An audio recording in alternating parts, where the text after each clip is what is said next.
This is the Luckiest Golfer on Earth podcast, where we follow the journey of one man as he attempts to play America's 100 greatest golf courses in a single calendar year. Ted Fenton and Michael Higgins break down and plan the golfing adventure of a lifetime that is scheduled to tee off on January 1st, 2023. Each weekly episode takes you inside the ropes to America's 100 greatest golf courses. Please join us each week as we talk to head PGA professionals, industry leaders, and some of the luckiest golfers on earth. Let's join Teddy and Higgy now. Hi, everybody. Welcome back to the Luckiest Golfers on Earth podcast. I'm one of your hosts, Teddy Fenton. Joined with me, as always, my good friend and podcast co-host, Mr. Michael Higgins on the East Coast. How you doing today, Higgy? Teddy, I'm doing great. Hope everyone is doing well. And, I'm excited to talk about today's episode, Teddy, because this is going to be, what I'm excited about is I'm actually going to be interviewing you. And we're going to be talking about golf and really for the first time, not truly offer our, unbiased opinions, but certainly offer some insight that a lot of golfers may not have, may not be aware of, and honestly may change some opinions of what some may currently think is going on in the golf climate, going on with some of the major golf associations in the world. And I think it's going to be fun. I think it's going to be a great episode. So I'm really excited about it. Yeah. And you said it, Higgy. I mean, we, our last podcast, we were talking about the opportunities that I got at the U.S. Open in Brookline and the U.S. Senior Open in Saucon Valley, getting to interview Peter Jacobsen. And very shortly after we recorded that episode, I got even, another stroke of luck and put in for media credentials to cover from the podcast angle the first LIV Golf Series event in Portland on U.S. soil, and was granted that permission and was able to attend, and also after that was able to attend the Bedminster event as well. So I do want to say a couple of things before we start this conversation. Higgy, you know where I'm coming from. You and I are the same age, nearly. I'm about a year older than you. I'm almost 50. And the only thing I know in professional golf is the PGA Tour. That's all my experience. That's everything that I grew up watching, everything I know about the game. I would consider myself a deeply embedded fan and supporter of the PGA Tour, and always have been. I mean, when I dream, or when I was a kid on the putting green at Green Hill, playing for, $2 or $5 and, thinking, this putt is going to win me the US Open, or this putt is going to win me, a green jacket. I'm thinking about the PGA Tour. I'm not thinking of any other tour other than that. So, and I had a short time in the golf business with the PGA. I was in the PGA apprenticeship program in my early 20s, and worked as an assistant at Oakley Country Club. And, as I was trying to make my way throughout the professional ranks, same thing, everything was to the PGA Tour. All my dreams and every aspirations, it was always to that. So I am a dyed-in-the-wool, loyalist to the PGA Tour. And that's the energy that I showed up at Portland with, about, a month, maybe 6 weeks ago. And I almost went, now at walking in, I said, you know what, you're here, from a media perspective. You're not coming as a PGA Tour fan. You're not coming, to ask the gotcha questions. You're just coming here to observe and maybe give an open mind. Yeah. Give a glimpse to people that, maybe not have the opportunity that we had. So that's what I walked in with. But in the back of my mind, I couldn't help it. There was a part of me walking in that was thinking, okay, this has never been done before. This is new territory. This is really a startup company, nearly less than 2 years old, and in a lot of ways, really less than a year old. So I'm thinking, oh, they're going to have trouble with crowd control. They're going to have trouble with this, that, and the other thing. Maybe maybe the fan base isn't there. Maybe it's crickets. Maybe nobody shows up. All of those things were kind of in the back of my head, but I still walked in. All right, let's see what this thing's really about. And well, you've got curiosity. Yeah. You've got a predisposed opinion because of social media, because of ESPN, because of the news. You've got all of these different the golf channel, these golf analysts, and all these personalities, as well as players, right, are publicly voicing their opinion. And you and I have stayed really out of this conversation for many reasons. I don't like to comment on something that I don't know about yet, right? And I think what our fans also our listeners need to understand as well is we started this podcast and created this podcast to bring awareness to your mission, your goal to raise money to play America's greatest 100 golf courses. And then as we were doing this, it morphed, and we started building up a following and a group of supporters, and we started receiving, comments, positively, negatively, feedback on our guests, on the golf courses we've been talking about, some of the luckiest golfers that we've been talking about, and they've been asking us to engage in other topics.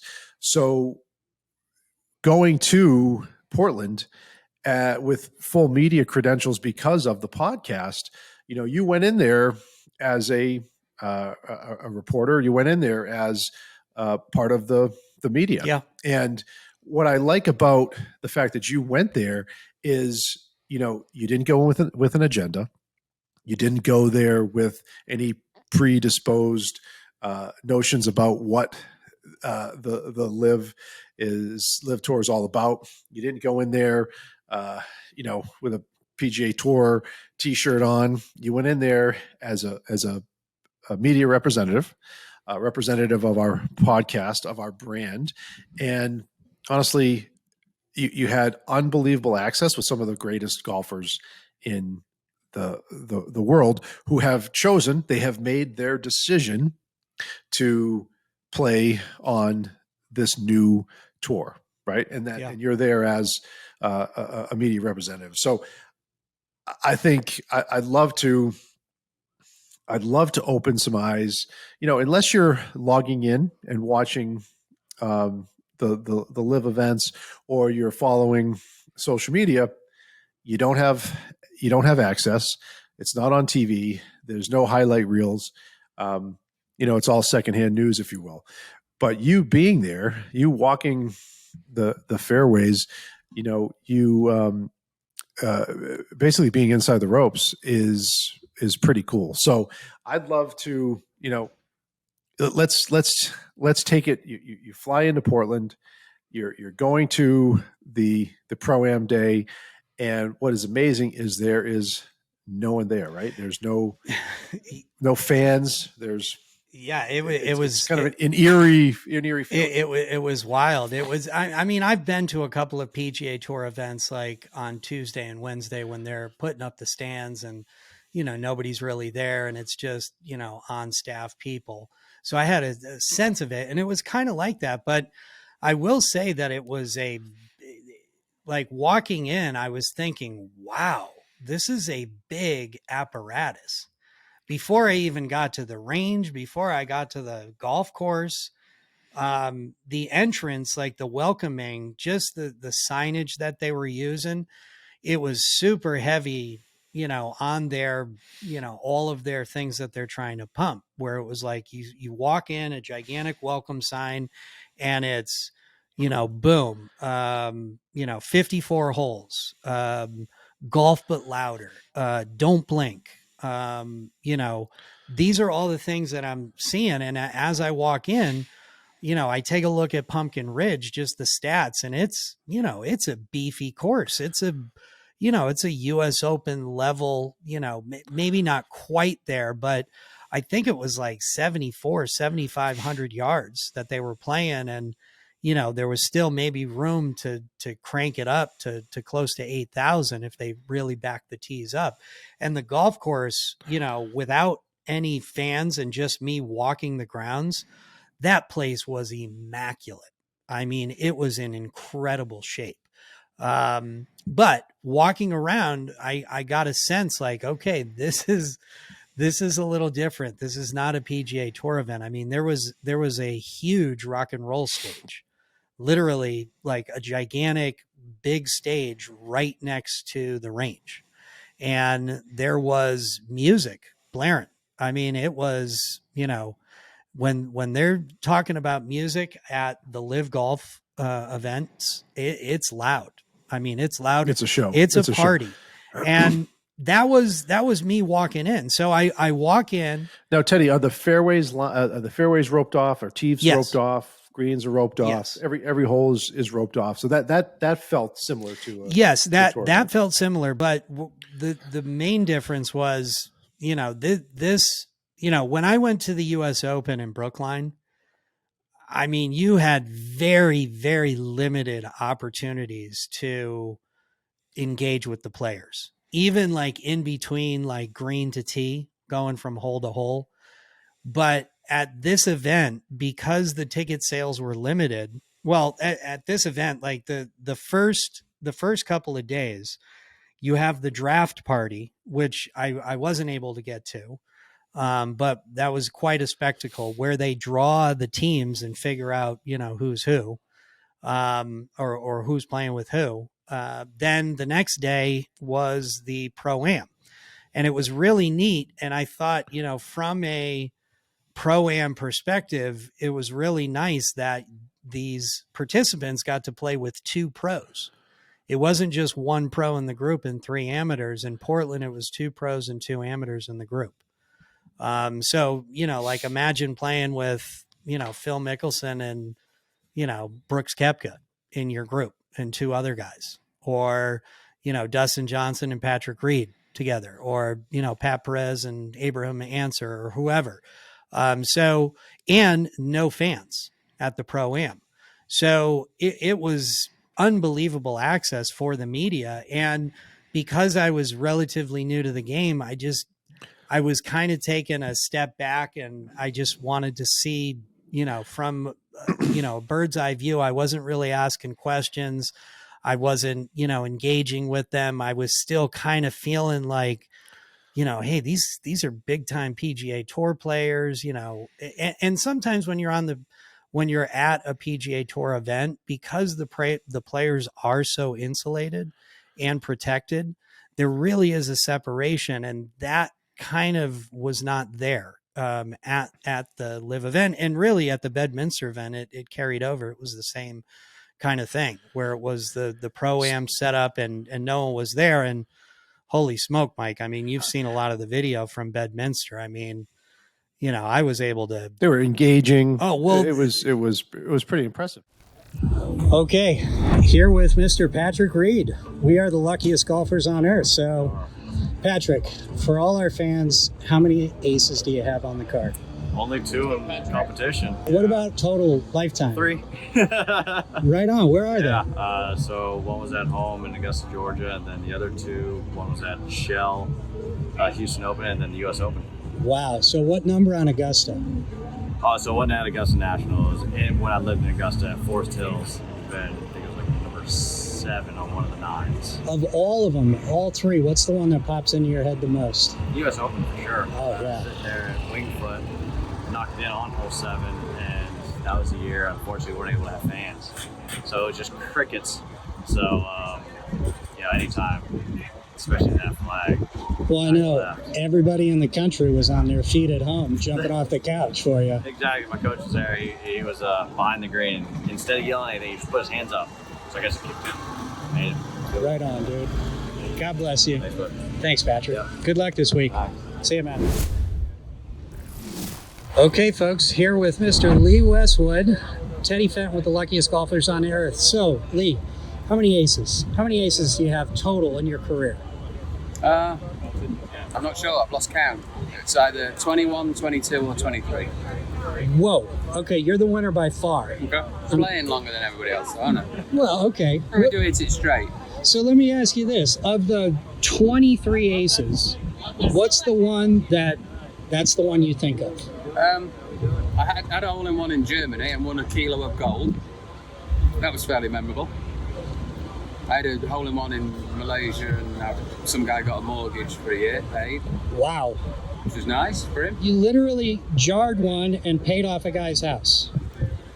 That was the deal at the time on the PGA Tour, yeah. Fantastic. That's a killer story. Yeah, it was good. Good for him. Lee, God bless you. Thanks. Thanks for your time. See you later. Okay, folks, here with the one and only Mr. Charles Barkley. So, Charles, how many aces? Zero. Zero. Come on. Zero. Zero, brother. All your years. All my years. You act like it's easy. Have you come close? Like maybe a kick in, an inch? No, not exactly a kick in, but I've had a couple of close birdies. But I'm gonna keep trying, brother. Right on. Yeah, I'm gonna keep trying. God bless you, Charles. Thank you. Thanks for your time. You're welcome. Okay, folks. Teddy Fenton here with the luckiest golfers on earth with the one and only Mr. Sergio Garcia. So, Sergio, how many hole-in-ones have you had career? Career 13, tournament 6. Wow. So what's the one that you think of the most? Well, I mean, obviously, I remember the one at the match play last year to against Lee Westwood to Legendary. to get into the quarterfinals. So obviously that one was fun. But the first one in tournament play, it was in St. Louis. Remember 2008. How old were you? With a 5-iron. I was 28. Oh, God bless you. Yeah. So. Sergio, thanks for your time. Thank you. God bless. Mr. Garcia. How many aces do you have career? On tour or No, in your life, just you personally. How total? 14? 14 aces. Thanks, bro. Now he's got 4 aces. Now you got 4, that's right. You got 3 with you. The Luckiest Golfers on Earth podcast. I'm Teddy Fenton. Mr. President, how many hole-in-ones have you had in your life? 7. 7. Legitimately 7. Fantastic. People say, oh wow, but I have legitimately had 7. I just asked Dustin and he said he had 14. You're halfway to being a pro. He may have had 14 on tour. No, I asked him. He said total. Yep. Teddy Fenton here with Luckiest Golfers on Earth with British Open win at St. Andrews, legendary. My folks want to know, how many aces have you had in your career, your whole life? I have no idea. I have no idea. You've got so many. Close to double figures, but I don't know. Honestly, I don't know. Well, we got 23 from Lee Westwood. We got 14 from Dustin Johnson. Mr. President said he's got 7. I think it's around 10 for me. I want to say around 10. Wow, what a stick. Congratulations, Louie. Thanks for your time, brother. Sure. Take care. Good luck this week. Yes, thank you. See ya. I'm not on it. Hey, Pat. How you doing? I'm doing good. Teddy Fenton here with Luckiest Golfers on Earth, asking everybody. So, you're on the 4 aces. How many aces you got total in your life? 5. 5. Good. Wow. So, what's the one that comes to mind the most? Second hole, Bay Hill, 228 yards. What's the story? I hit a shot and went in the hole. Awesome. Jarred it. That's it. God bless you, Pat. Got it. Thanks, brother. Hey, folks. Teddy Fenton here with Luckiest Golfers on Earth with Ian Poulter at the LIV Golf event in Bedminster. So, Ian, how many aces do you have on the card? I have 7 aces, 4 of which have been in tournaments and the rest have been outside tournaments, so I'm very fortunate and lucky. Fantastic. Thanks, All right. Ian. Appreciate it. Hey, folks. Teddy Fenton here with Luckiest Golfer on Earth with, you guessed it, Mr. Taylor Gooch. Taylor, how many aces? only 2 aces, but I've had 3 double eagles. So when everyone ever asks about the aces, I say, hold on, it's about the double eagles, not the aces. So I'll say. Yeah, two aces is all. So when you think of hole-in-one, what's the one that you made that jumps into your head like that's the one? I was 9 years old. It was my first one. It was at this little muni back home, and I hit an 8-iron from like 125 or something like that. And it hit, popped, went in. My dad was there. Yes. Cool. Very cool. What a memory. Yeah, no doubt. Thanks, Taylor. Yeah, thank you. God bless, man. Good luck, dude. Appreciate it. Okay, folks, here with Mr. Henrik Stenson on the Luckiest Golfers on Earth podcast. So, Henrik, how many aces? How many hole-in-ones? Total career? I stopped counting at about 30. Wow, you're the winner so far. No, Dustin? No, I think I've had 7. 7? Yeah, I think it's 2 in competition and 5 in practice. What's the one that you think of when you think of hole-in-one? I mean, you always want to hit a good shot, and a couple of them were really nice shots. And I think, it's always nice to do it in the tournament, but one of them I played with some friends and we had some bets going, and I think that kind of... That's the one. It demoralized my competition there, so I think that one's probably the funniest one. Awesome. Well, God bless you. Thanks for your time. Thank you. Good luck this week, Henry. All right. Take care, man. All right, folks, here with Bryson DeChambeau at Trump National, Bedminster. Yep. Luckiest Golfers on Earth. How many hole-in-ones do you have total? So I've only had 1. Surprisingly, I know.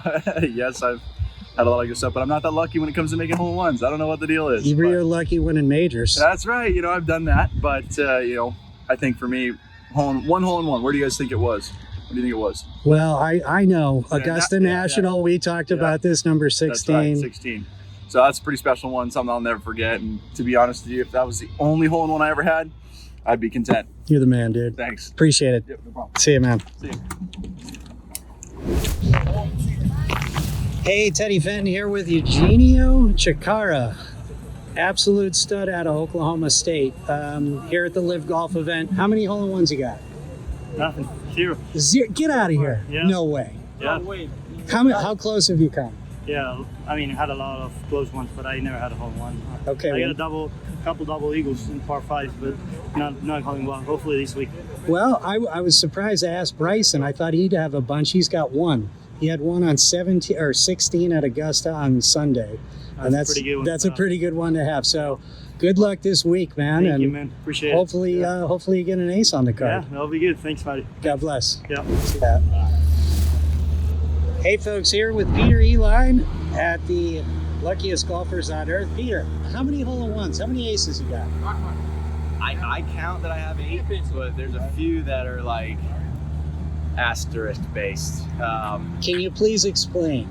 So I made one 16 at Augusta the weekend before the Masters, but it was like my 3rd shot, my 3rd ball. That's one heck of a par. Yeah, it was my 3rd ball. Made one by myself at college at Oklahoma State. Made another one in Colorado, same thing, 2nd ball. So I've made a few that maybe shouldn't count, but I count them in the line because they went in. Right. Hey, you jarred it, man. Yeah, exactly. So of all of them, what's the one that comes to mind the most? Made one against Brooks and I when we were playing over in Europe. We played against each other, and I made one against him in a practice round. So that's probably the one that stands out the most to me, just because we played for big money. So. Right on. Yeah. Cash the check. Exactly. Thanks, brother. Appreciate it, Peter. Take care. No problem. Teddy Fenton here with Luckiest Golfers on Earth with my man Sam. Sam, how many hole-in-ones have you had? I have had 5 and 1 in competition. So 1 in competition only and 1 in competition. 5 total. 5 total, yes. Okay, well, DJ leads so far. Dustin said he's got 14. Oh yeah, I got a long way to go to catch that. Good luck this I'll try. weekend. Thank you. See Appreciate you, it. man. Hey, everybody. Teddy Fenton with Luckiest Golfers on Earth. Yeah, man, that's right. Here with Jason Kokrak. So, Jason, how many hole-in-ones total in your life? Total, I've got 8. 8? 8. How many in play? I would say 5 of them were in play. 1 was in a Pro-Am, but that was a hole-in-one on a par 4. Oh, wow. So, That's well. My next question: of all of them, what's the one that comes to your mind? Is it the one on the par 4? I made one at Muirfield Village on 16. That was a good one. Number 2 at Bay Hill, and then the par 4 are the 3 that come to mind. But the one in Canada was pretty good too. But a lot of them haven't been on TV, kind of cool to have one on. Well, hopefully we'll start seeing them here on TV. Would love to have a couple out here. God bless you, dude. Cheers. Okay, folks. Teddy Fenton here with Luckiest Golfers on Earth, and I've got one of them, Mr. Abraham Answer. So, how many hole-in-ones do you have career total in your life? Well, as a pro, like in a golf tournament, I have 2, but just in my life since I was a little kid, I've had in between 12 or 13. Wow. I can't remember exactly if it's 12 or 13, but yeah. Wait, what's the one that comes to your mind the most of all of them? Well, I remember having 2 at the Travelers, but they were not on video, so I was pretty sad about it. So yeah, those are the ones that kind of come to mind quite a bit. Right on. Well, thanks, Ian. You got it, Abraham. Take it easy, buddy. Yeah, bud. See you later. See ya. Good luck this week. Cool. Hey, folks. Teddy Fenton here with Luckiest Golfers on Earth with one of the luckiest golfers, Caitlin Jenner. I don't know if I'm lucky. I work at it. Well, the harder I train, the luckier I get. Caitlin, how many hole-in-ones have you had in your life? Officially, 1. I like playing a lot of times 3 balls a hole, and just for practice. Sure. And like one of them might go in, but that's not official. No. I've had 2 official double eagles. Wow. 2s on a par 5, but hole-in-ones. And it couldn't have come at a better time because I was playing with my best friend that I've been playing with for years and years and years. Awesome. He was in the foursome. Awesome. And it just went in. Caitlin, God bless you. Same here. Bye-bye. Appreciate it. Okay, folks. Teddy Fenton here with the luckiest golfers on earth with one of the luckiest golfers, Mr. Ari Fleischer. So, Ari, how many hole-in-ones, how many aces in your lifetime? In my career, you got to do. Me too. 0. I got 0 too. Do you have anything that's close? A kick in? Yeah, dealing with some reporters actually are pretty under par, and there are a lot of them who are 2 under par. God bless you. Thanks, Ari. Thanks a lot. Nice to meet you. Hey, Teddy Fenton here with Tom Loss, luckiest golfers on earth. Tom just made a ruling for Jason Kokrak, and just curious, Tom, what was the ruling there?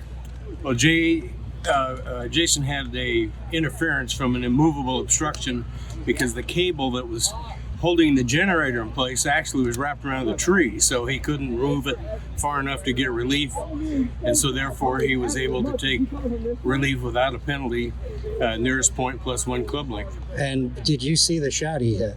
I did not. I tried to get out of the way. I mean, he closed a 9-iron and ran it right through the rough up on the green. It trickled right, like barely on the fringe. Good for him. Yeah, incredible shot. Anyway, Glad it worked out. Thanks for your rules official work. Happy to do it. Hope you enjoy the rest of the day. My pleasure. Take care. You bet. See you. Hey, Teddy Fenton here with luckiest golfers on earth with the one and only Jason Zone Fishman. So, Jason, in all your life playing golf, how many aces do you have in your lifetime? Well, if we're including putt-putt mini golf, too many to count. Okay. But on actual 18 holes out here on a course, I'm still looking for my first ace. I'm a donut too, man. So anything close, like a kick in, like an inch? No, not even close. I once hit a shot within a couple feet, and I was very proud of that, and then I sank it for a birdie. So I'm happy with that. And just to be here, see, I'm the guy on the microphone. I know. That's all I do. You don't want a club in my hand, you want a microphone in my hand. That's how I get You absolutely get the crowd going. So exactly. God bless you, man. Thanks for joining. Thanks. Yeah, for sure. And enjoy the rest of the tournament. All right, you too. God bless. I do have a question today. So think about when you have a lot of pressure on you, right? When you have a lot of eyes on you, when you have a lot of people who have a formulated opinion based on a decision that you made, that can wear on you as we're all human beings, right? Oh yeah. And a lot of people can go internal when that happens. And some of the best players, I think Jordan Spieth said when he won earlier this year, he attributed to staying external, not getting inside, not going in his head, staying external, staying in the moment, looking at the crowds, looking at the hole, talking with his caddy, not becoming an introvert and going internal. So when you make this decision to resign from the PGA Tour or leave from the PGA Tour or potentially put a lawsuit against the PGA Tour, right? Eyes are on you.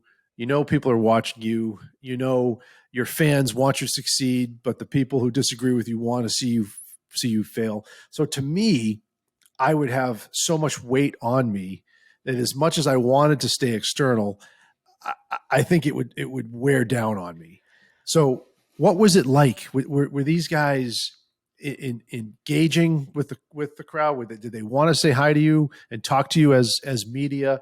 Did they seem like they were themselves? I mean, you've seen a lot of these guys over the years interact with people as tour members or in a Ryder Cup or a President's Cup. What was their vibe like? Well, it was kind of interesting because you really see the kind of divide. I don't want to say divide, just the differences between like the traditional media and this new burgeoning media that you and I are, for better or worse, a part of, which is like the social media and the podcast space. And what the differences was the traditional media is there, trying to bang a scoop and trying to maybe ask a gotcha question or trying to get something that, has the potential to go viral. Whereas, our audience and, the people that are listening and watching Luckiest Golfers on Earth, they want different questions asked. They want to know different things. And there's also an entertainment factor that, really, it's sort of there with the PGA Tour, but it's a little bit more buttoned up. And this was more fun. This was more freewheeling. I mean, I got to be friendly with the country club adjacent guys.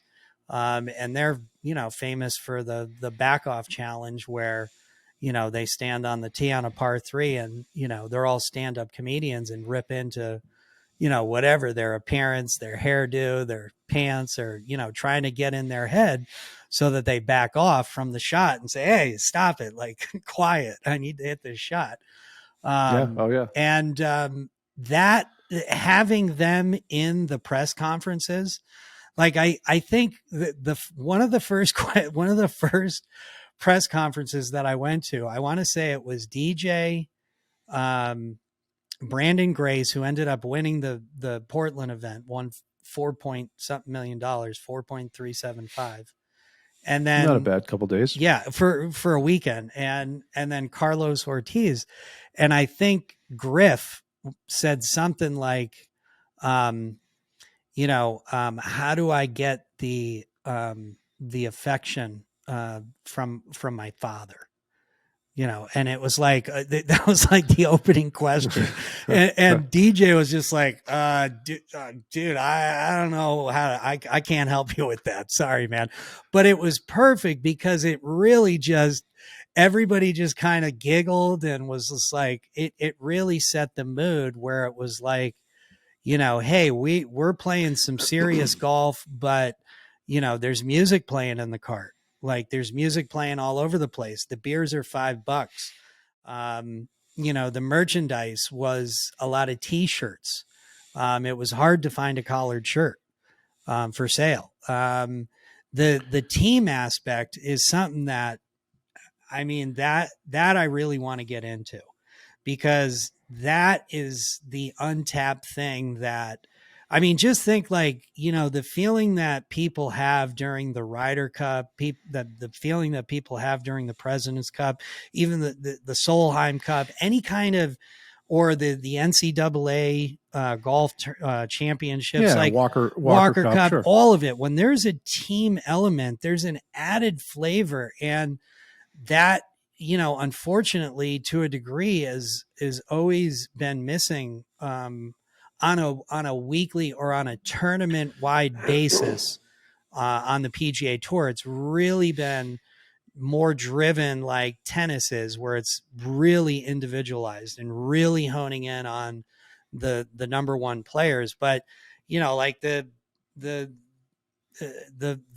Pat Perez's who, shoot 80 on a Sunday, but ultimately on Thursday and Saturday or Thursday and Friday, went pretty low and was able to add a lot of, birdies on his team and ends up making, almost $1 million on the team side. Well, so the team side it intrigued me when I first heard it. I said, man, what? I don't know if I like it, right? Because I look at the Ryder Cup, the President's Cup, the Solheim Cup, and you are playing on a team. You're not playing for money, and you're representing your country. It's bigger than all of us, right? It's the world's stage. Now you take that into, back it off to your high school golf team or your college golf team, and you're on the world stage, but you're representing your university, you're representing your high school, you're part of you're part of a team. At the end of the day, these guys are on a team, but they're playing for money, right?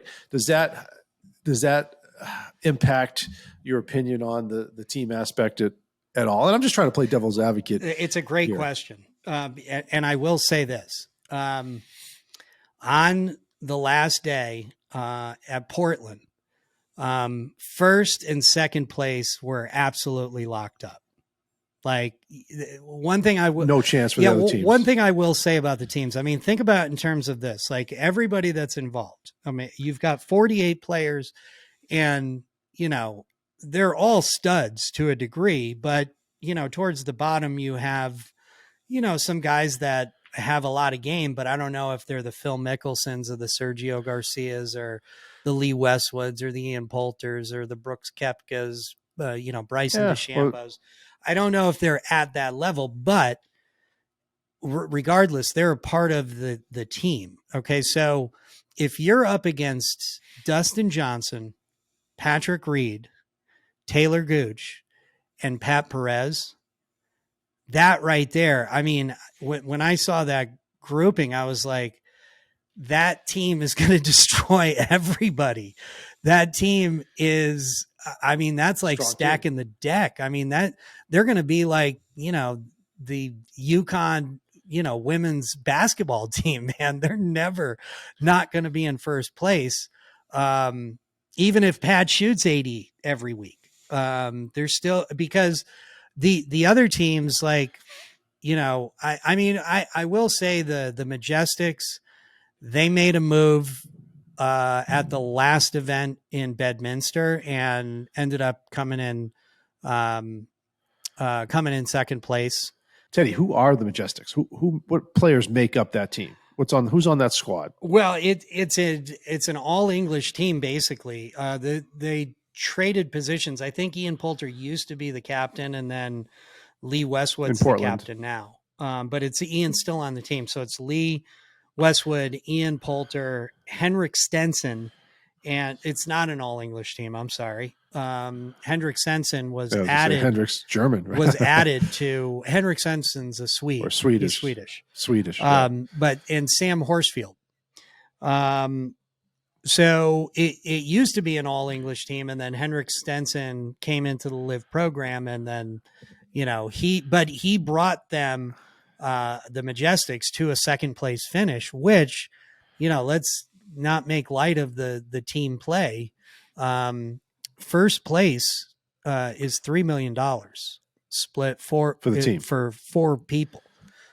Second place pays $1.5 million, which is $375,000 per player, and then third place pays $500,000, which pays the players $125,000 each. $125. So you had asked earlier, like, what's this team element? Is it doing anything? And I was like, well, all I could think of was the 4 aces, which is, like I'd said before, it's, DJ, Patrick Reed, Taylor Gooch, and Pat Perez. And they've won, just about every week. They've been in first place by a lot.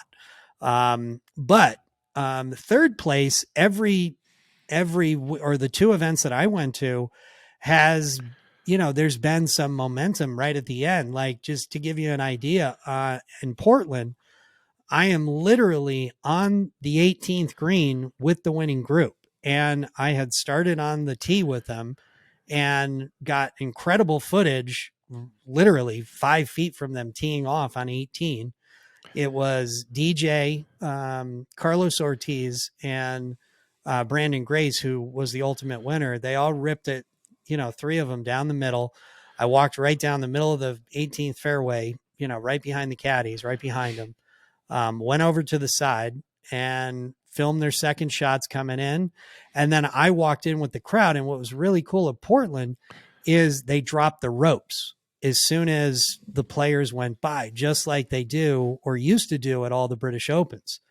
And it was a sea of people. There may have been, I don't know what the numbers are. It felt like 10,000 people, but I think they were limited to the number of tickets that they were able to sell. And I'm pretty sure they sold out.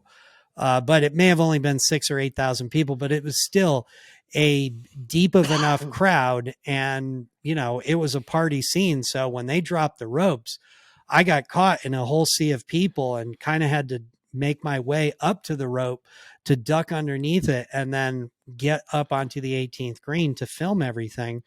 And Carlos Ortiz had I want to say a 50, 60 foot birdie putt on 18 that he drained, and that moved his team from 4th place to 3rd place and into the money.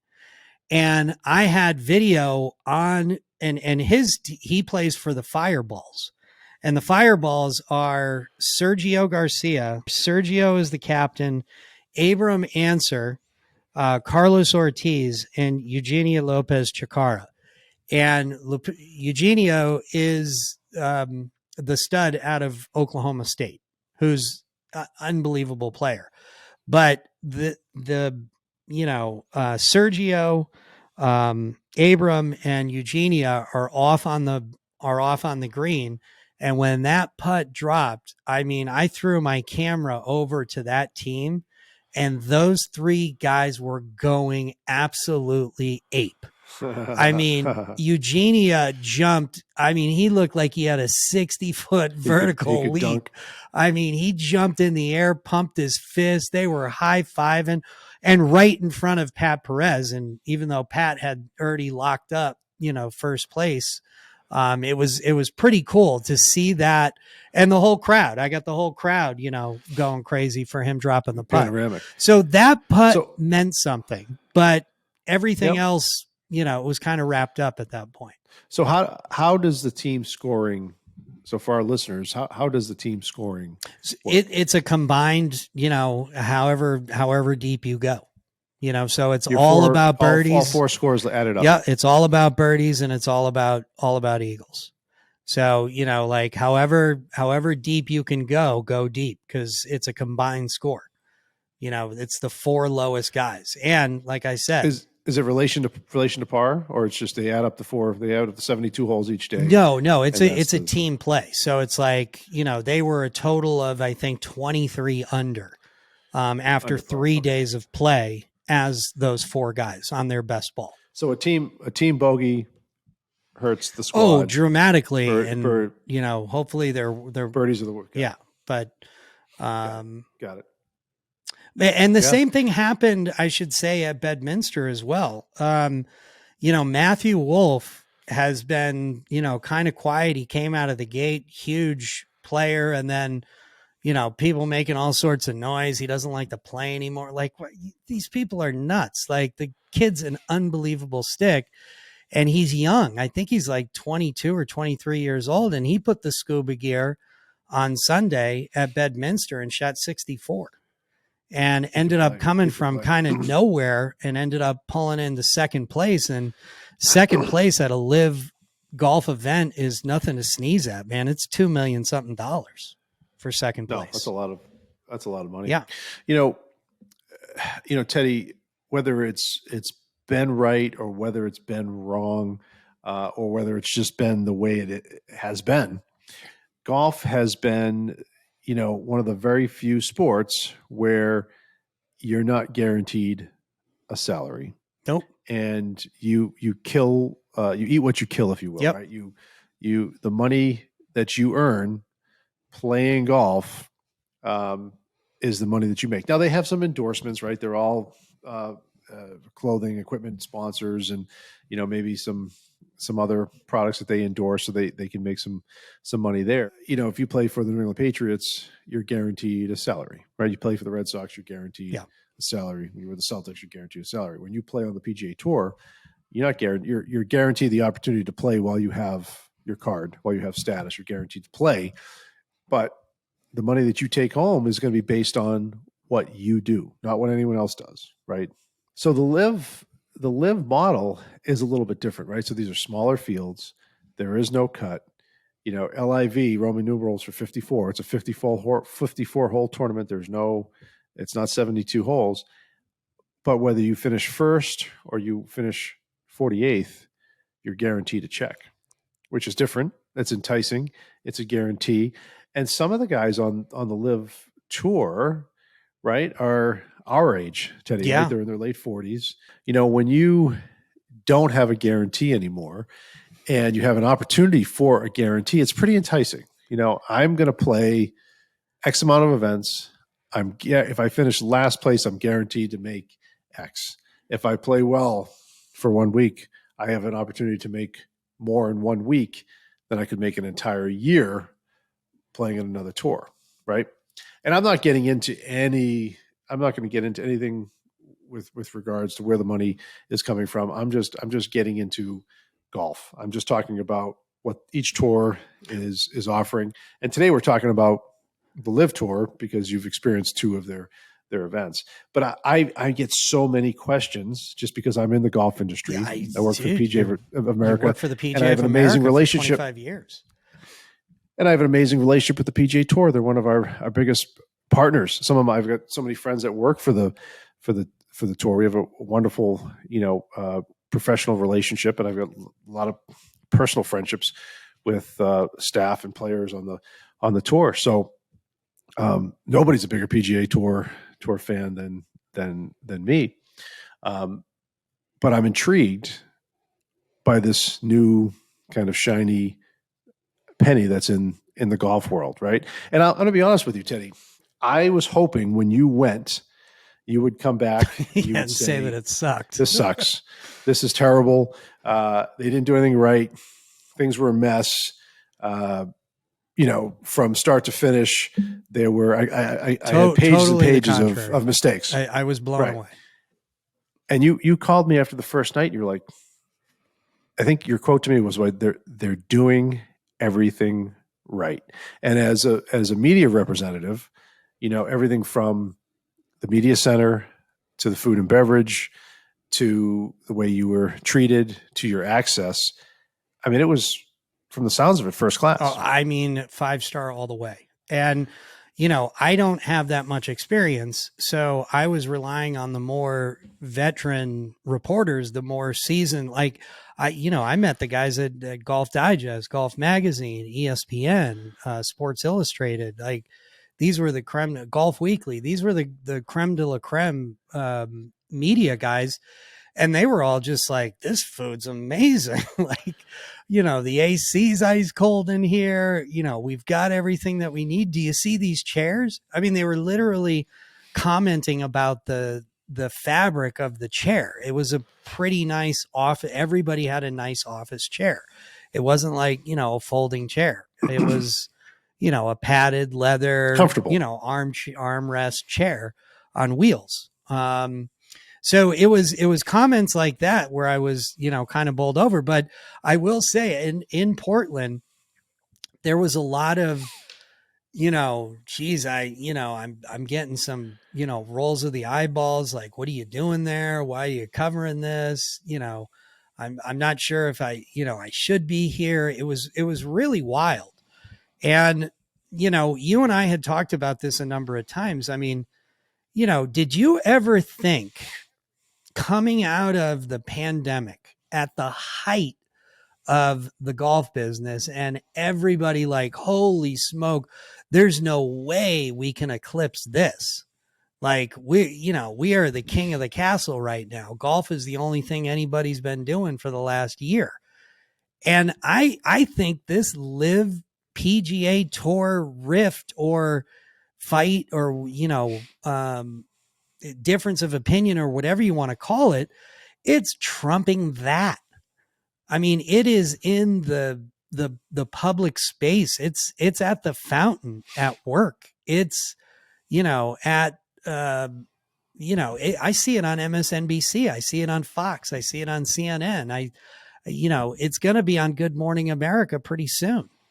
I mean, I never thought this kind of conversation or there would be this much attention, call it good or bad.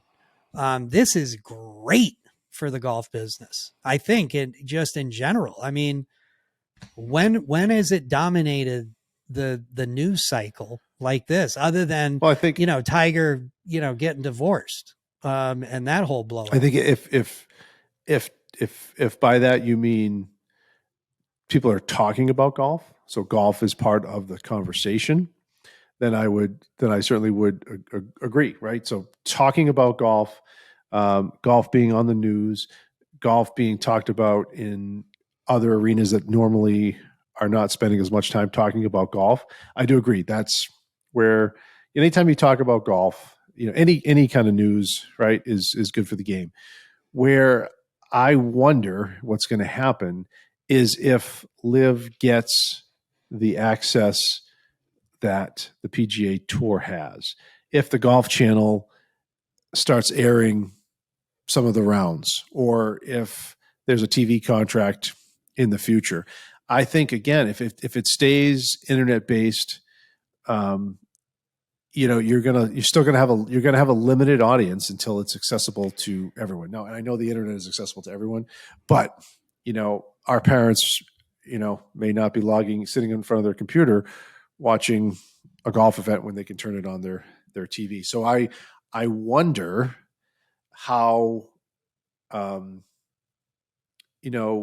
older generation is ever going to accept LIV, because one of the things you mentioned to me when you left Trump Bedminster, I think you said, it was kids. I could have fathered half of the field. It was a very young spectator, fan driven audience.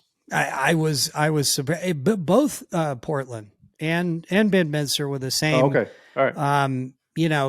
And that is one of the contentions and one of the sticking points that Phil brought up at one of the press conferences in Bedminster, where, he said that the PGA Tour, their focus for the last number of years has been, growing the viewership and growing the fan base and getting it to that younger group.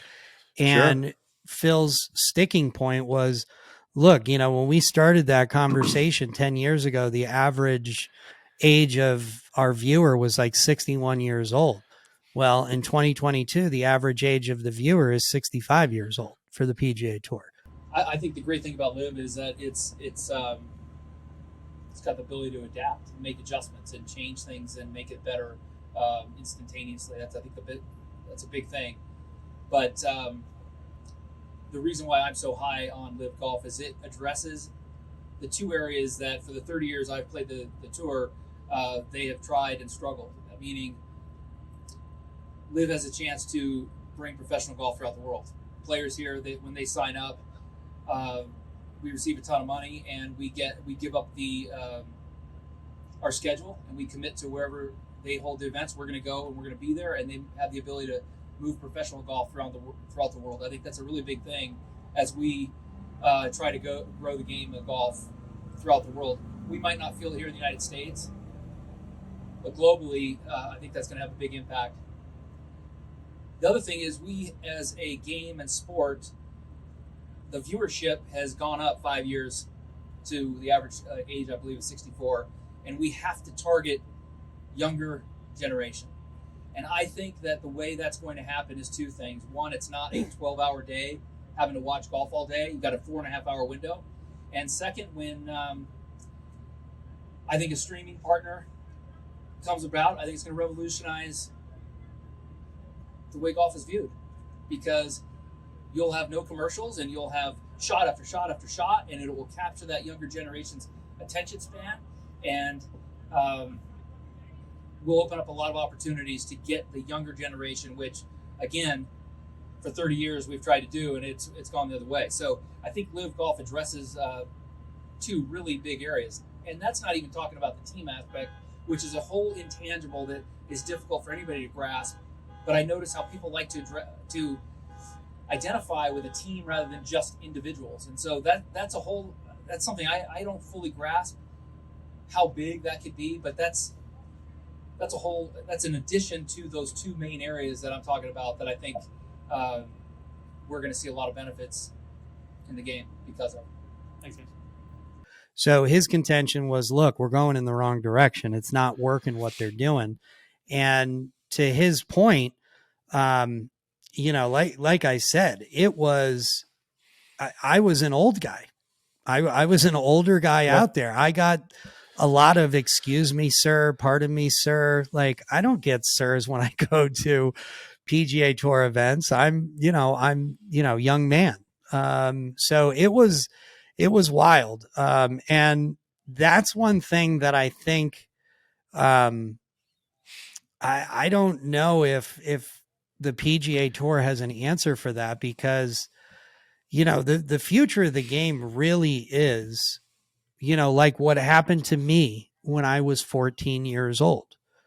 Like seeing that Golf Digest magazine with America's 100 greatest golf courses on the front cover, that moved me. The PGA Tour moved me because that was what I knew as a kid. The Teddy that's 14 now, he's not getting a Golf Digest magazine. He might even know what Golf Digest is. He's opening he's like, what website am I getting something from? What email, what social media am I watching? The 14-year-old kid is watching Country Club Adjacent. The 14-year-old kid is already tapped into YouTube. Like, I don't think people realize how big of a viewership is on YouTube. We're talking about 2 billion people that are on YouTube, and it's growing every day. The cord cutting that's happening with traditional media, I really, from 25 years of being in and around the entertainment industry and business, that model, I mean, behind closed doors, my friends are freaking out. They're like, this thing's broken. This thing is not paying what it used to. So, there's a limit to that. And I think they might be underestimating the reach that this thing has, or LIV Golf has, on YouTube. The other thing that I witnessed, there is so much money. I mean, think about this. I'm on the practice tee, and I walk by Phil Mickelson. I walk by Matt Wolff. I walk by Brooks Koepka. I walk by Bryson DeChambeau, then DJ, then Patrick Reed, then G-Mac, then Ian Poulter, then Lee Westwood, all the guys from the Japanese Asian Tour, all the guys, the younger guys that nobody really knows that much about, some of the amateurs. And I was like, I think I just walked by almost $1 billion that these guys have signed contracts for. And I'm on a practice tee. And I was like, the money is so, it's so big that's the players in this. The people at the top, that's what I was most impressed with. Like, I was asking a lot of questions. Every time I met someone on the executive team at either Portland or Bedminster, I would, hey, Teddy Fenton, Luckiest Golfers on Earth podcast, who are you, and what do you do around here? Just to make conversation. And inevitably, everyone is new. Like, it's a new company. So no one's really been there, longer than a year. Almost everybody is like there within months. But some of their backgrounds were extensive. That's what blew me away. As I was making friends and talking to people, it was like, oh, where are you from? Well, I came from FIFA. Oh, really? How long were you on their executive team? Oh, 15 years. Wow. Okay. How about you? Well, I worked for the NFL for 17 years. Holy smoke. Okay. And you? Oh, I worked for the PGA Tour. And how long were you there? I was another 17 years.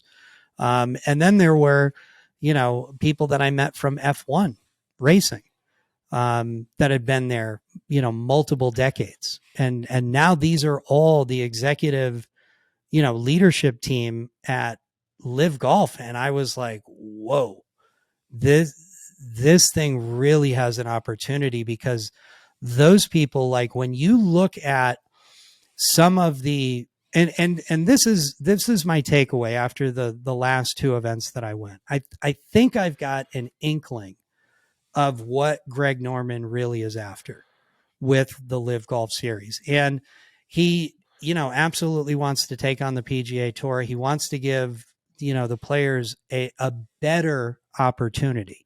And what I mean by that is, Greg Norman, since he was playing, the whole time he was playing, he always felt that he was underpaid. He felt everyone was underpaid for the level of excellence that they're bringing to the game. These are elite athletes. These are the creme de la creme, the greatest in the sport. And when you talk about the NFL, you're talking about Patrick Mahomes, you're talking about Tom Brady, you're talking about Aaron Rodgers, you're talking about, Matt Jones, Joe Burrows, etc. Josh Allen, all these elite players, all of those guys that I just mentioned, they are all like $500 million guys. They're all making like, $40-50 million a year. Now let's go to the NBA, who is kind of second fiddle, but you got the LeBrons, you've got the Dwayne Wades, you've got the Steph Currys, the max contracts, the Joel Embiids that are, the Cats up in Minnesota that are, they're maxing out at like $220 million for, and they're also making 40-50 million. And the lower rung guys, like they're making crazy big money. The guys that are, picking splinters out of their butt on the bench. So Greg Norman sees all these elite athletes, sees like the Lewis Hamiltons, the soccer players, the Gareth Bales, those guys that are making, Lionel Messi. I think he made $130 million last year. I was looking through the Forbes list and it was like, FIFA, F1, and then NFL, NBA. Guess where Tiger was on the list of the top 50 for last year in 2022? Because Tiger by far is the most well-paid professional golfer on the planet. Is that including endorsements, or is it just including endorsements? It is. Of everybody. I'm going to, in his heyday, he had to be in the top 5. I'm going to say, just based on what you're saying, you started with top 50. I'm going to say he was 30th. 14. He was the 14th highest paid athlete, professional athlete. And the second golfer was Phil, and he was 31. The third one was Rory, and he was like in the 40s. But that is pre-LIV.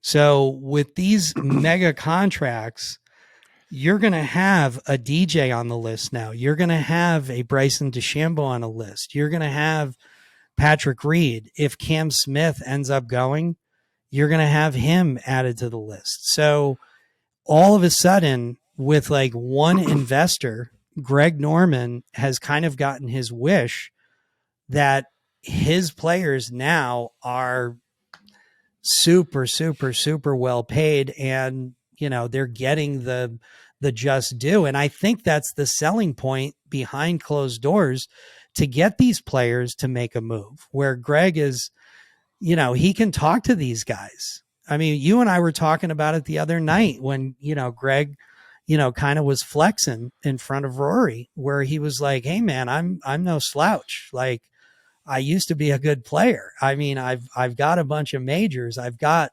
dozens or, decades of winning on the PGA Tour and around the world, the whole world. And, yeah. The number one player for what was it, like 330 weeks, 400 weeks or something like over 300 what weeks, is that, like 5-6 years being the number one player and no one sniffing him during the era of Jack Nicklaus, of Tom Weisskopf, of Tom Watson, of, Lee Trevino, Hale Irwin. I mean, dude, that's tough company to Nick Faldo. I mean, no, for sure. So I pose, and look, I don't have the opportunity to make that kind of money. And if I did, I would give it serious consideration. And I probably, that's generational wealth. That's the term that I've been hearing a lot of people say. It's generational wealth. And to be able to say that my grandkids and my great grandkids will be taken care of, that would be an amazing opportunity to be able to provide that for my family. But the fact that I don't, I look at it from the other side of what you're potentially losing the opportunity to experience. And, to win a major, Pat Perez has no chance of winning a major at this point in his career, right? No. And Pat, truth be known, he'll be the first to tell you, hey, I won the lottery. Yeah. Like this is a lottery winning ticket. Poulter and right. But DJ, he's still got the game. Bryson, he's still got it. Brooks Koepka, still got it. So for majors, you're talking about to be a contender. Well, yeah, to be a 3-time, 4-time Open champion, to be a 3-time, 4-time Master champion, to be a 3-time, 4-time U.S. Open or PGA Championship, to play in 10 Ryder Cups or 6 Ryder Cups, right? To be a captain, potentially a captain of the Ryder Cup. And there is so much uncertainty. There's still potential lawsuits. There's still PGA Tour Players Association are going to get together. They're going to meet. They're going to talk this through. Well, they had a big meeting today. Like I heard just players correct. Only. And from what I heard, T-Dub came down and he was like kind of the guy running the show. Yeah. So, do you fast forward? Let's just say, the tour wins and says you're out. You're no longer a PGA Tour member while you're on LIV, and LIV sticks around for, let's say, 10 years. You wake up and you find yourself our age, right? You find yourself 47 years old, and you're not competitive in a U.S. Open anymore. You're not competitive in a PGA Championship. You're not competitive or in getting the invitation to the Masters. Is there a what if conversation that you have with yourself? I wonder if I didn't do this, could I have won a Masters? Could I have won a U.S. Open? Could I have competed? Could I have captained a Ryder Cup? I don't know. And there's no answer. And you don't have that answer. I don't have that answer. I don't have a crystal ball. I don't know what's going to happen tomorrow. I just think that would be an extreme move for the majors to, like, the majors, just so our audience is fully aware. The majors are really not run by anyone other than the one entity that runs them. So you've got Augusta National and the Masters, and Augusta runs their whole thing by themselves. Correct. You have the PGA Championship, which is run by your organization, the PGA of America. PG. You have the U.S. Open, which is run by the USGA. And then you have the British Open that is run by the R&A. So all four of those entities are, they all kind of work with one another and they're all friendly, but at the end of the day, they make their own rules to a degree. So I feel that the LIV Golf Series, or really truthfully, any competing upstart league, backed by anybody, ultimately is going to strengthen the four majors position, because I feel that LIV is going to make it. I feel that it may not capture people like you and I, but it's going to capture my nephew who's 19 years old.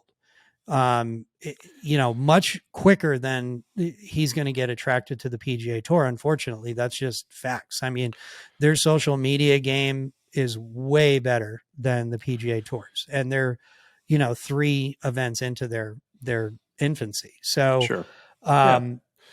So what's going to be required, Ted, is that the majors are going to have to rewrite their policies, procedures, their guidelines, their player access, if you will, because you still use the PGA of America, for example. Right now, in order to play in the PGA Championship, you have to be a member of the PGA of America. And in order to be a PGA of America member, you have to be either go through the apprentice program, become a PGA Class A professional, work at a club, or have full-time status on the PGA Tour. And while you're of an active status on the PGA Tour, you're a PGA of America member, and you have access to play in the PGA Championship based on your rankings, right?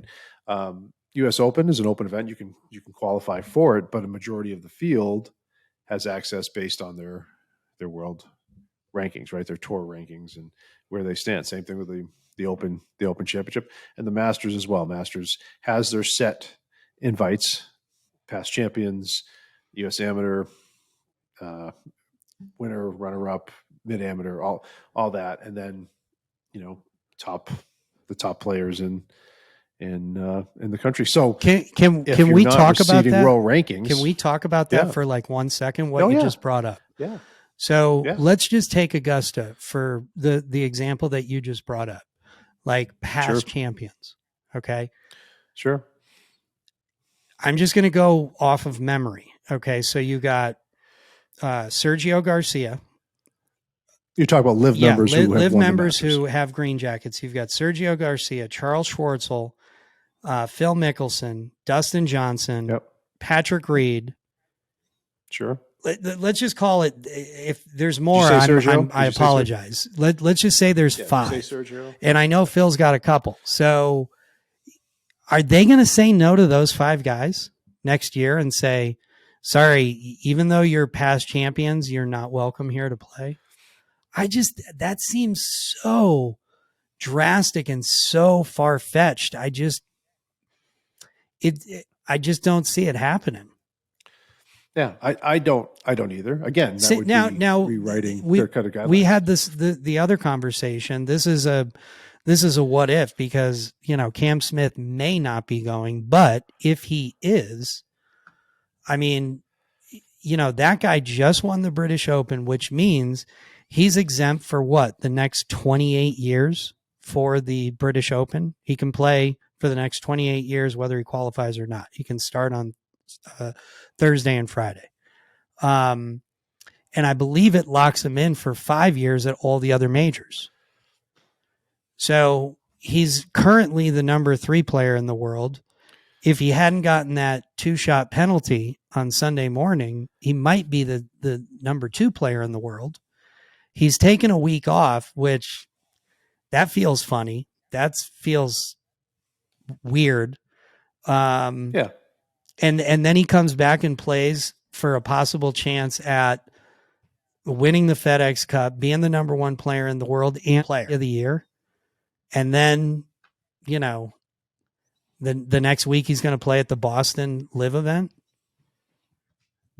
If that happens, the golf world is going to, it's going to explode with, that is like, well, in my humble opinion, it proves that he's going for the money, right? Yeah. Because let's look at all of the stuff that he potentially could be giving up. And I don't know, I don't have any insider knowledge. I don't think the Masters would kibosh these guys. They won the Masters. It's always been a tradition. I would be surprised if Augusta said past champions are out.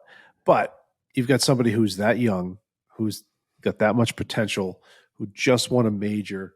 He's staring so much potential in future majors in the face, and he potentially gives it all up.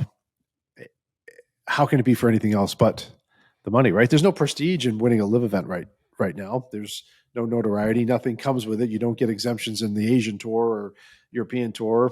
Certainly not the PGA Tour at this point. So, is it for any other reason than money? Right? I would find it hard to believe anybody who would just win the Open Championship and says, I'm going to give it all up potentially to go play and LIV, but it's not about the money. Okay. No, that makes no sense to me. I don't know why everyone's shying away from that question, because let's just give it some context. Okay. A couple of weekends ago, I'm at the Bedminster event. I do a little bit of research on Hendrick Stenson, the winner. Okay. Mm-hmm. This year, Hendrick played in 13 PGA events. In 22. And he missed the cut 8 times. Okay. So he played through the weekend in 5 events, and his total earnings before he joined LIV as the Ryder Cup captain for the European squad is, he had made $180,000 in total earnings for 2022. He loses his captainship with the Ryder Cup, has a really tough PR week, joins the LIV golf event, and wins $4.375 million after 3 days of golf. Now, so financially, that was a good decision. Well, you're 40-something years old. You're on the tail end of your career.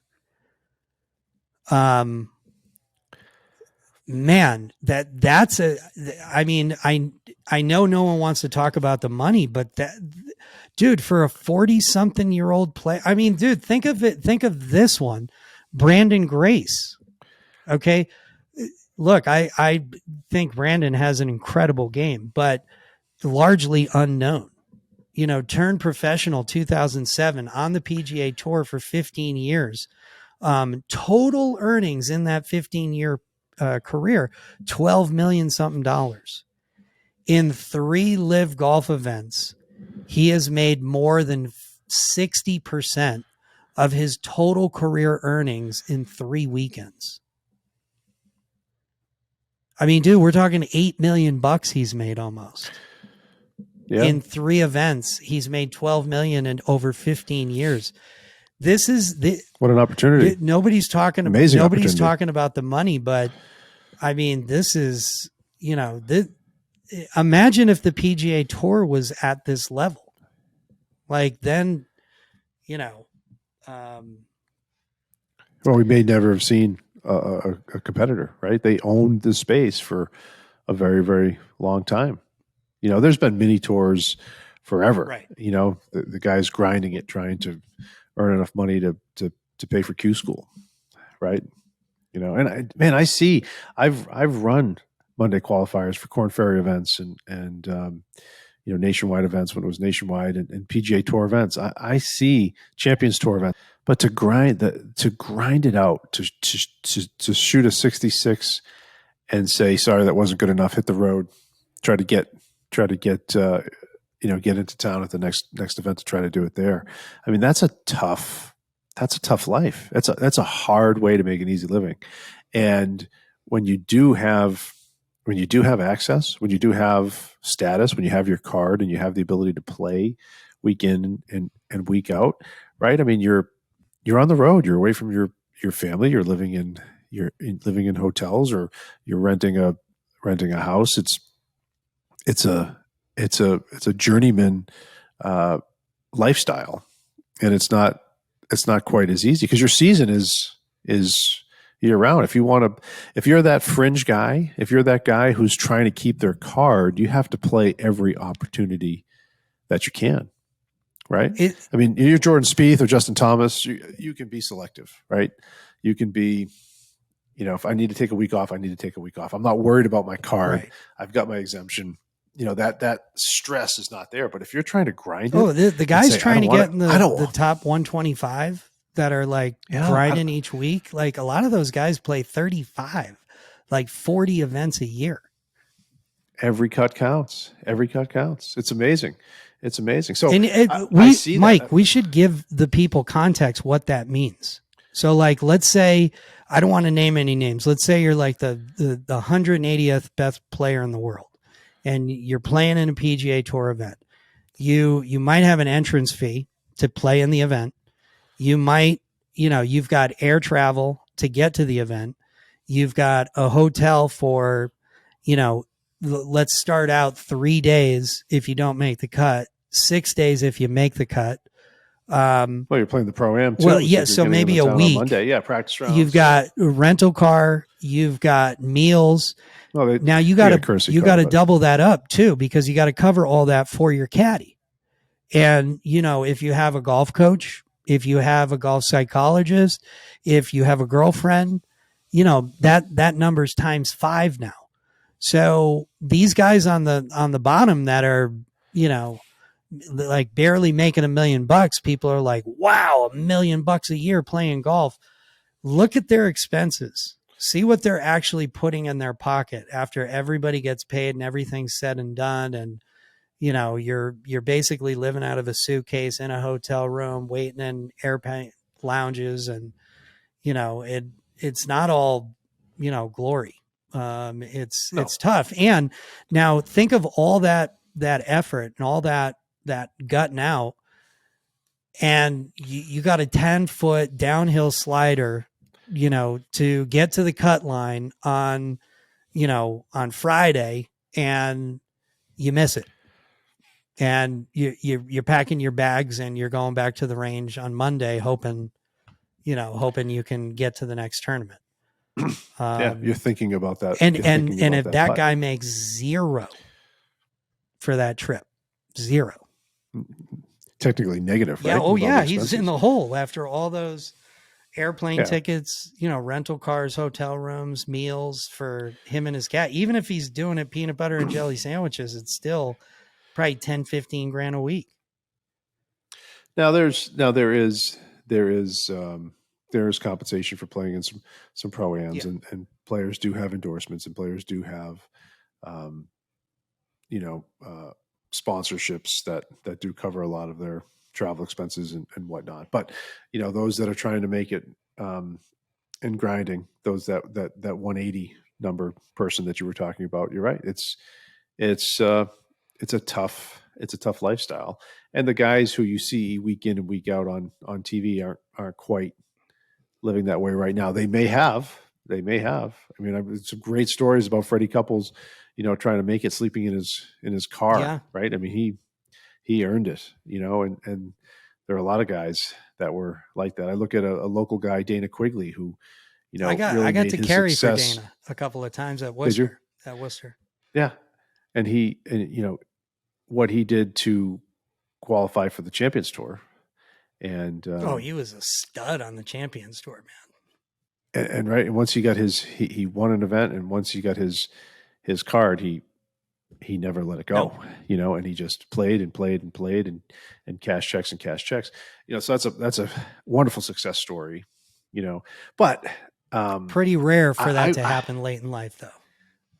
No, but what's I wonder, Teddy, what happens if you're LIV number 44 to 48 right now, and you're on the cut line. You're fighting to stay in the league. Well, so think about this: you're 48 right now, and you're hearing about Cam Smith potentially jumping ship and coming on board. You're saying, "Oh my God, if he comes in, I'm out."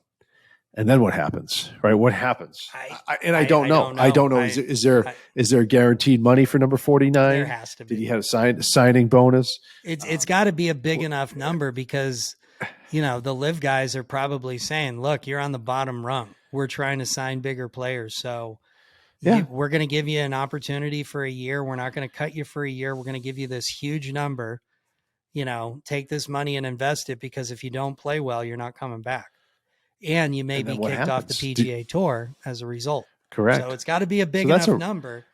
Yeah, that's a risk. Brooks Koepka or Phil, who really hasn't played well in the first 3 events, right? I mean, he really didn't do anything impressive in London or Portland or Bedminster.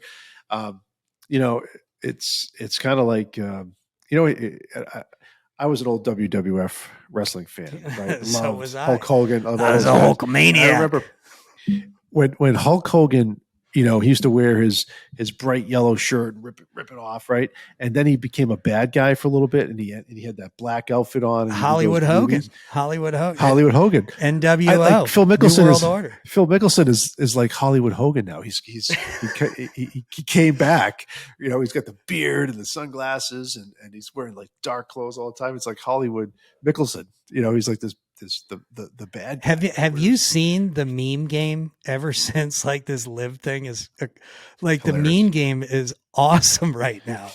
It's hilarious. I just saw though, if you have a sense of humor, it's hilarious. Yeah, no. Well, yeah, if you're a PGA Tour, sympathizer and, you're playing on the PGA Tour and you're pissed off, then they're probably not that funny, but from a nobody looking on the outside looking in, some of them are pretty funny.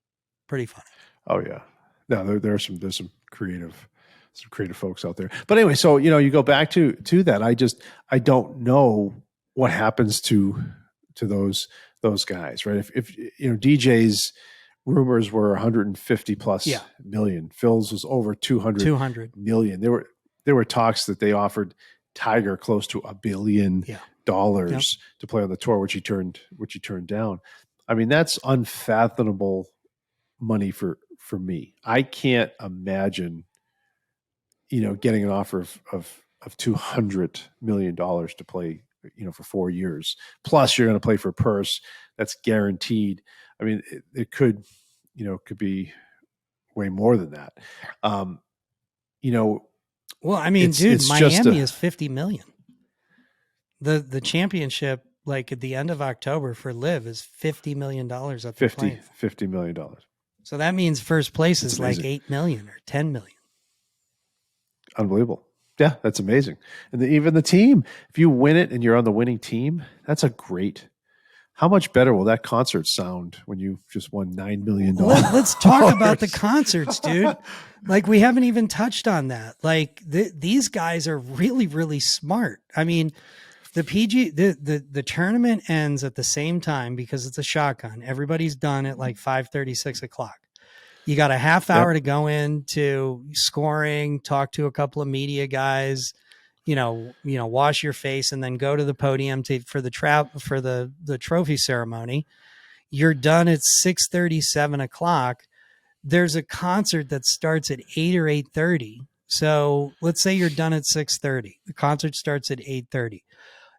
Usually at a golf tournament, people don't even stick around for the trophy ceremony. Everybody's in the car trying to get out of there. These people did not leave. These 20, 30-year-old, 16-year-old kids did not leave. They stuck around for the trophy ceremony and then went to Fan Village and had a bunch of other $5 beers and $7 drinks and ate a bunch of food, bought a bunch of merchandise, and then went and saw Wyclef Jean, who's a big name, and put on an hour and a half long show that 4,000 or 5,000 people were at easy in Bedminster. Yeah. The one in Portland, I didn't stay for. It looked like there was less than 1,000 people listening to it, but and the launch party for the players, they had Nelly performed for them, private show. There's rumors that Kenny Chesney is going to be playing in Boston. I mean, if you get big names, can you imagine like AC/DC playing in Miami for the LIV Golf, or something like Van Halen or, some big name like the Killers or the Black Keys or, these. Mike, I said it to you before. I was hoping that it wasn't going to be a hit. Like, and I walked away feeling like Okay, Teddy, look around. Like this is 1960, and you just saw the first 2 AFL football games. That's what this is. This is a needle mover. This is going to work. It's the guys like me, the 50-year-olds, the 60-year-olds, like the 68-year-olds, like my dad, that are saying, boo-hoo on the 54 holes, boo-hoo on the music, boo-hoo on the shotgun start, boo-hoo on the guaranteed money, boo-hoo on the like, and a lot of times people don't even know what they're talking about. They're relying on like talking points that they're getting from, the people that are kind of invested and have a vested interest in the PGA Tour. I want to ask you a serious question, because you're a bit of an insider, right? You've been to 2 events, and you've seen a different side of it.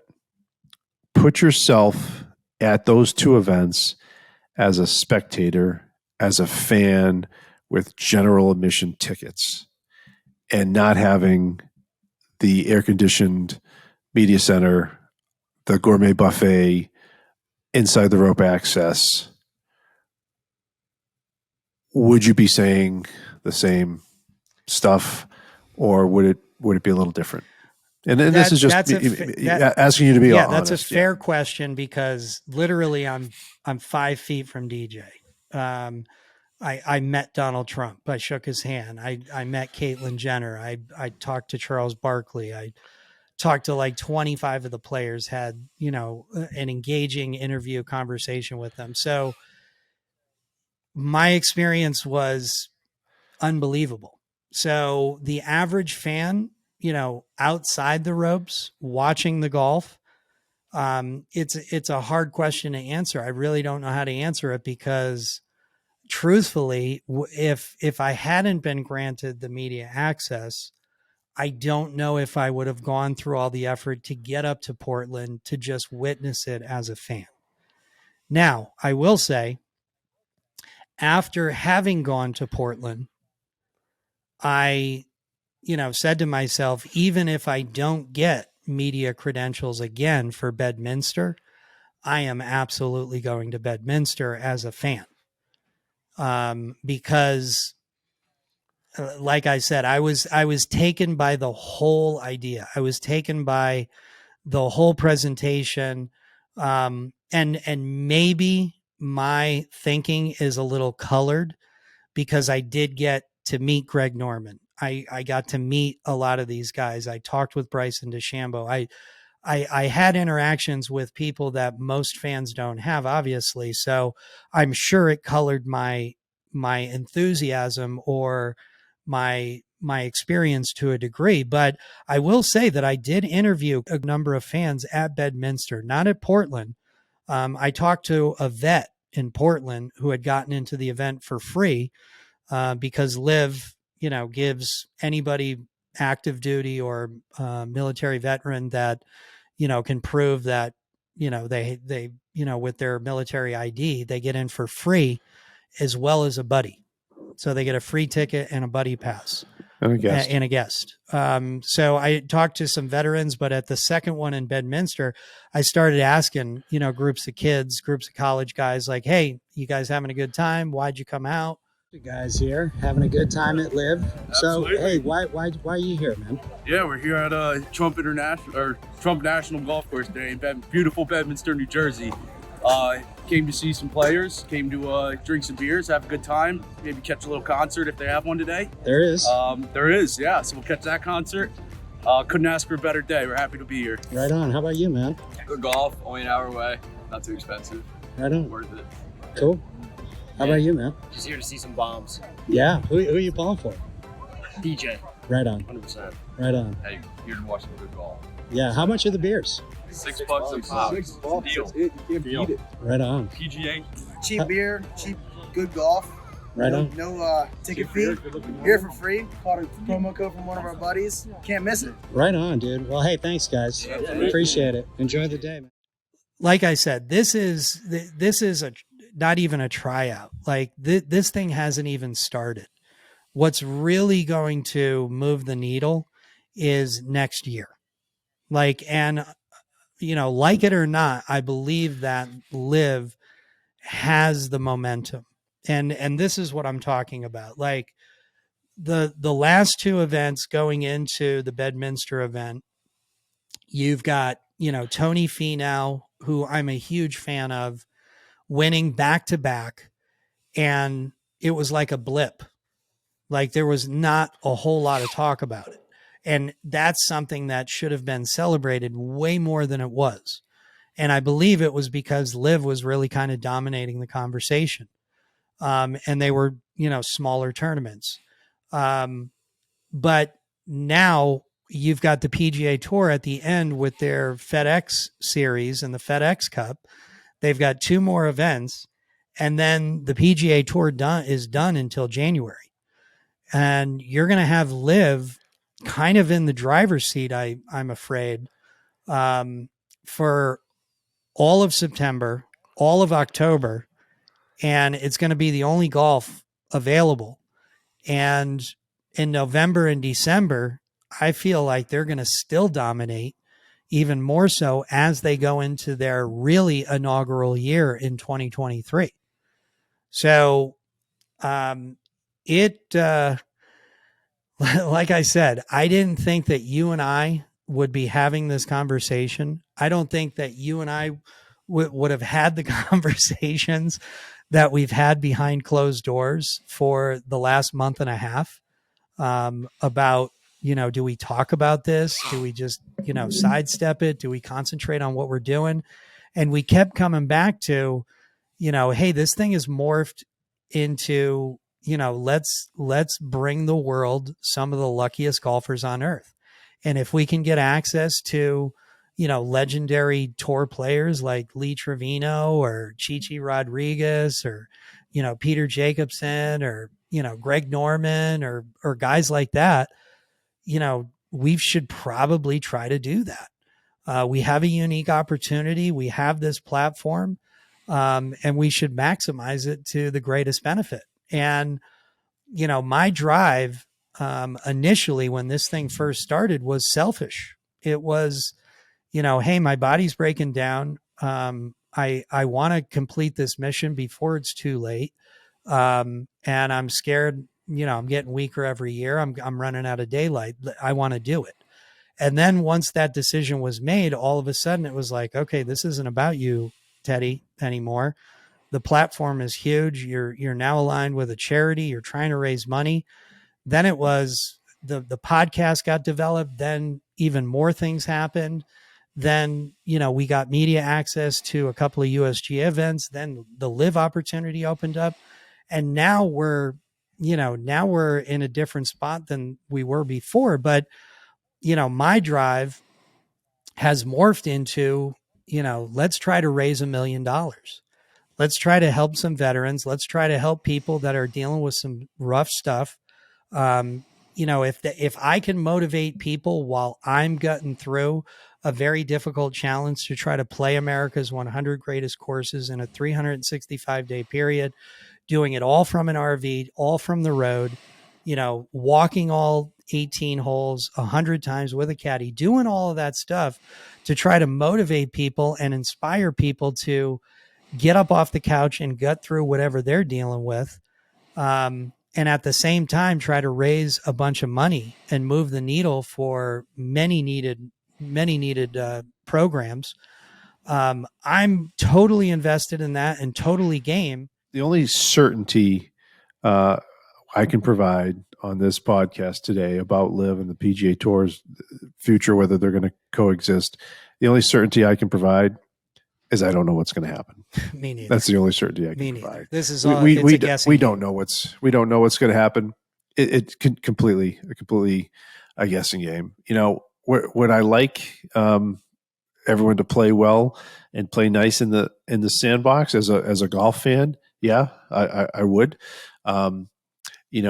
But there's a lot that has to happen before that can actually come to fruition, and we don't know that. So I can also say for certainty that those golfers that have full access and status on the PGA Tour, and those golfers that have full access and status on LIV, I have to say you're one of the luckiest golfers on earth.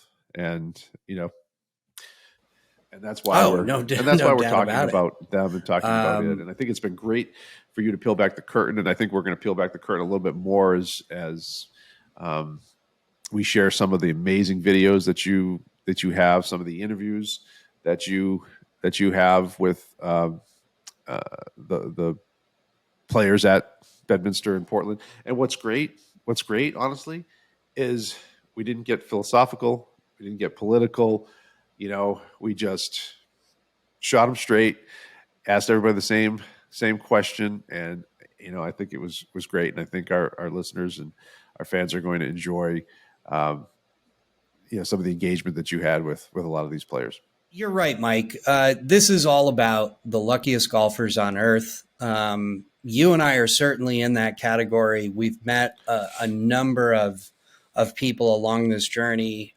Some of the head PGA professionals at the top 100 golf courses that we've had a chance to talk with. And now it's morphed to, we're getting access to some of the biggest names in golf who are certainly some of the luckiest golfers on earth. And we're going to continue to do that. We're going to bring you PGA professionals from the top 100 golf courses. We're going to bring you some PGA Tour stars. We're going to bring you some LIV golf players. We're going to bring you some Champions Tour players. We're going to bring you some personalities from the golfing space. We hope to have a bunch of different personalities from the golfing space because there's a lot of luckiest golfers on earth out there. And we want to bring you their stories and their entertainment value. And I'm psyched about the golf space. Like, can you imagine? Like, there's no way we could have envisioned this. I mean, when you and I met at the PGA show in January of this year, I don't remember there being any LIV talk. Maybe a little bit, but it wasn't dominating the space like it is today, or over the summer. And I think it's just going to continue to grow, and we're going to continue to bring you coverage of it, and hopefully bring you, different sides of it too, because the media certainly is concentrating on the controversial side. And I think there's a lot of positive things that can come from the LIV golf event. I mean, they're going to inject billions and billions and billions of dollars into the golf space. That's an opportunity to really move the needle in terms of a lot of deserving charities, a lot of deserving foundations. Almost all of the LIV golf players have their own foundation where they're raising money for different causes. So golf, you have said this, I have said this, almost every PGA Tour and talking point has been there. Golf is a force of good, and it can do a lot. And as we said, there's a lot of things that need to happen. There's a lot of things to be put into place because, to a lot of people, including myself, it's not all about the money. And though they have endless pockets, at the end of the day, if the players will not get world rankings, if they will not get access to major championships, if they will not have access to play on the PGA Tour again, you may have some folks say it doesn't matter. I made all the money. I've got generational wealth. You may have others saying I made a mistake. So that's what I find to be, interesting in the future. We don't know what the future is going to look like. So I think that's why, I love the fact that we're staying true to our podcast mission, which is, highlight and talk to some of the luckiest golfers on earth, because I think we can find the luckiest golfers on earth everywhere we look. And that's what I think is pretty awesome. So absolutely. Another great episode as always. And I certainly look forward to our next one. And I certainly look forward to sharing some of the amazing videos that you were able to capture with our fans. Thanks again, Teddy. Yeah. And Mike, thanks again for all your help in joining me on this journey. And You know, I never thought that we would be down this road or talking about this, but I'm delighted that we are, because, like I said, we've got a real opportunity to raise quite a bit of money for the organizations that are near and dear to our heart and that we're trying to help. So with your help, with your viewership, with your comments, with your likes, with your, you know, sharing our podcasts and, you know, sharing some of the videos that we shot, all of that helps. And I'm super grateful for everyone listening, everybody watching. Be sure to join us next week when we continue our mission to talk to PGA professionals at the top 100 golf courses in the country, industry leaders, and some of the luckiest golfers on earth. You said it, Higgy. Thanks so much for joining me. God bless everybody. Have a great week. Take care, everybody. And we'll see you soon. Take care, everyone. Thank you so much for joining us for this episode of the Luckiest Golfer on Earth podcast. Please visit our website at luckiestgolferonearth.com and join our email list for all the latest exclusive updates and opportunities. We are working on a lot of fun surprises, and email subscribers will be the first to know. Have a great week, everyone, and may God bless all of you.